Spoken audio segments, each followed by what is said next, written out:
Hi மக்களே, எல்லாருக்கும் இனிய தைத்திருநாள் நல்வாழ்த்துக்கள் மக்களே. உங்கள் வீட்டிலலாம் பொங்கல்லாம் பொங்கிடுச்சா? எல்லோரும் சாப்பிட்டீங்களா? நாங்கள் கிறிஸ்டின், பட் இருந்தாலும் நம்ம மனசுக்கு பிடிச்சதை நம்ம வச்சு சாப்பிட்றதுல ஒன்றுமே தப்பு கிடையாது. எந்த கடவுளுமே அதை சொல்லலை. அதனால் நாங்கள் வந்துட்டு என்னென்னா இன்றைக்கி பொங்கல் குழம்பு வைக்கிறதுக்கு தாங்க ரெடி பண்ணிகிட்டு இருக்கோம். ஏன்னா வருஷமே இது நாங்கள் வைப்போம். இந்த வருஷமும் நாங்கள் வைக்கிறதுக்கு தாங்க ரெடி பண்ணிக்கிட்டு இருக்கோம். ஸோ எல்லா காய்கறியுமே மார்க்கெட்டில் இருந்து வாங்கிட்டு வந்தாச்சு. எல்லாமே அம்பிட்டு ரேட்டு பொங்கல் அதுவுமா. ஸோ உங்கள் ஊர்லலாம் காய்கறிலாம் எந்த விலை அப்படிங்கிறத சொல்லுங்கள் மறக்காமல். இங்கே ஒரு கரும்பு வந்துட்டு என்னென்னா 60 ரூபான்னு விற்றுட்ருந்தாங்க. எல்லாமே ரொம்ப விலை கூட. ஸோ எல்லா காய்கறியும் வெட்டிட்டோம். காலையிலே எழுந்திரிச்சு எல்லா காய்கறியும் வெட்ட ஆரம்பிச்சிட்டோம். இது வெளியில் வச்சாதான் டேஸ்ட்டாக இருக்கும்னு பாட்டி சொன்னாங்க. ஏன்னா நான் சின்ன வயசில் இருக்கும்போது வெளியே வச்சது. அதுக்கப்புறம் வந்துட்டு எங்கள் தாத்தாவுக்கு உடம்பு சரியில்லாமல் போயிடுச்சு. இதனால் வெளியே வைக்கிறதே இல்லை. நாங்கள் ஒரு 6 வருஷம் ஆயிடுச்சு. இப்போ எனக்கும் 7 கழுத வயசு ஆயிடுச்சு. அதான் இந்த வருஷம் நாங்கள் வெளியே வச்சுட்டோம்.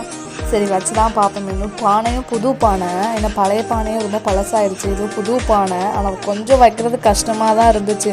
ஐயோ கறி ஆயுமே வளர்க்கணுமே அப்படின்னு. பட் ருசியாக சாப்பிட்ணுன்னா கஷ்டப்பட்டு தானே ஆகணும். ஒரு இதை விட்டு கொடுத்தா தானே இன்னொன்று கிடைக்கும். சரி அதனால வெளியே வச்சிட்டோம். எல்லாம் அப்பமா செட் பண்ணது தான். அடுப்பு இப்போ செங்கல் எல்லாம் அப்போ தான் செட் பண்ணது. ஏன்னா நாங்கள் வெளியே அவ்வளோவா யூஸ் பண்ணவே மாட்டோம், வெளியே வைக்கவே மாட்டோம். எல்லாமே கேஸ் அடுப்பு தான். ஸோ விறகுமே இருந்துச்சு. மாமரம் இருக்குது, தென்னை மரம் இருக்குது. இல்லை விறகுமே இருந்துச்சு. கொஞ்சம் அதையே போட்டு மேனேஜ் பண்ணிட்டோம்.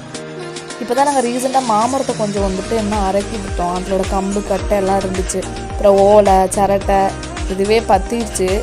ஆனால் கேஸ் அடுப்பில் வச்சுருந்துச்சுன்னா திணறிடும் கேஸ் அடுப்பு. ஏன்னா இது பானை நிறைய வந்துருச்சு. அதுவும் பானை வேறு கொஞ்சம் ஹைட்டாக கிண்டவே வர முடியாது.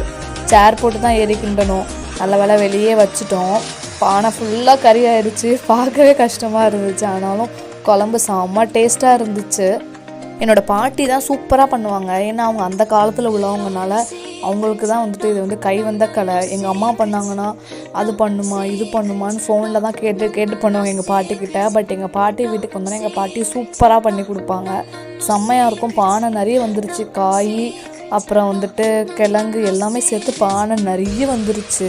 2-3 நாளாக என்ன பார்த்தீங்கன்னா எங்கள் சாரல் வேறு அடிச்சுட்டு இருந்துச்சு. அது வேற பயந்துட்டு இருந்தோம். ஐயோ மழை எல்லாத்தையும் கெடுத்து விட்டுருமோ அப்படின்னு.